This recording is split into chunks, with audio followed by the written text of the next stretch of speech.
Why does a rabbit lay eggs on Easter, and what does that have to do with the mysterious forgotten goddess of the dawn? Behind Easter lies a story of ancient myths, lost traditions, and a mysterious deity named Eostra, whose name may have given us Easter itself. Today we're taking a closer look into the origins of this elusive goddess of fertility and the surprising traditions that were born from her influence.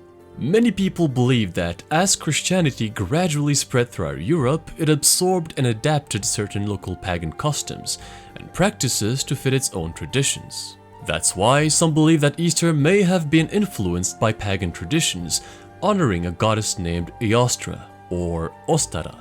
Eostra's origins are actually still a subject of debate among many historians, and that's because very few written records about her have survived over time. One of the best attestation of the goddess in history comes from the writings of the Anglo-Saxon monk Bede the Venerable, who explained that the pagan Anglo-Saxons of medieval Northumbria, what is today northern England, held all sorts of festivals and feasts in her honor during the month of April.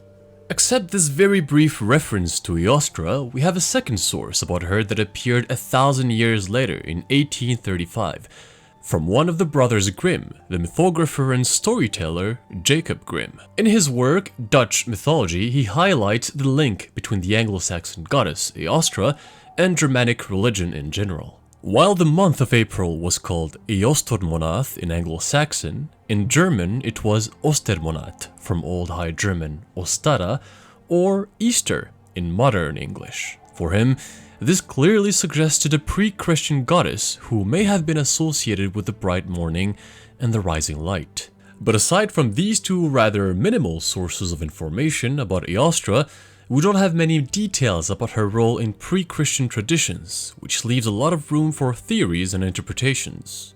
Some people have gone so far as to associate Eostra with the Roman goddess Aurora and the Greek goddess Eos, as they all belong to the households. In short, the dawn goddesses of Proto-Indo-European religion. Later, toward the end of the 19th century, a man named Adolf Holtzmann made the connection between the spring goddess and the Easter bunny.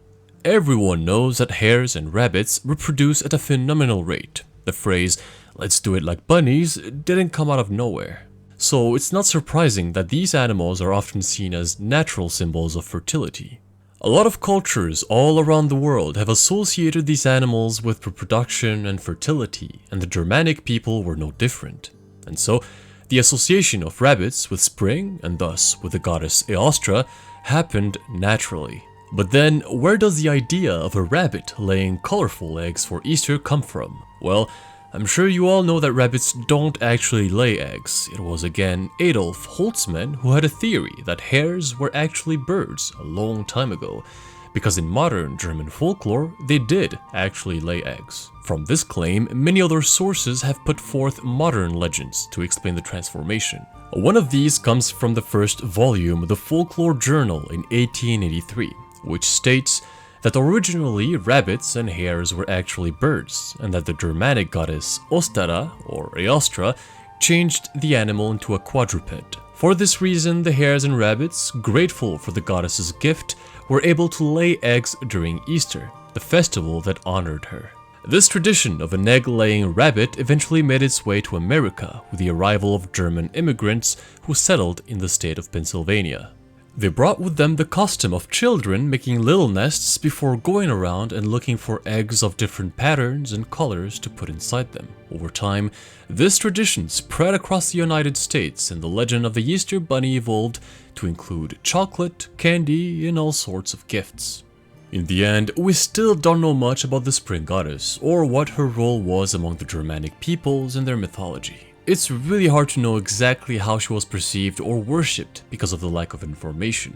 We'd need a time machine to really understand her role. But still, as long as people celebrate Easter, Eostra will never truly die, and she will live on as a symbol of renewal and rebirth. Anyways, this concludes today's short video about Eostra.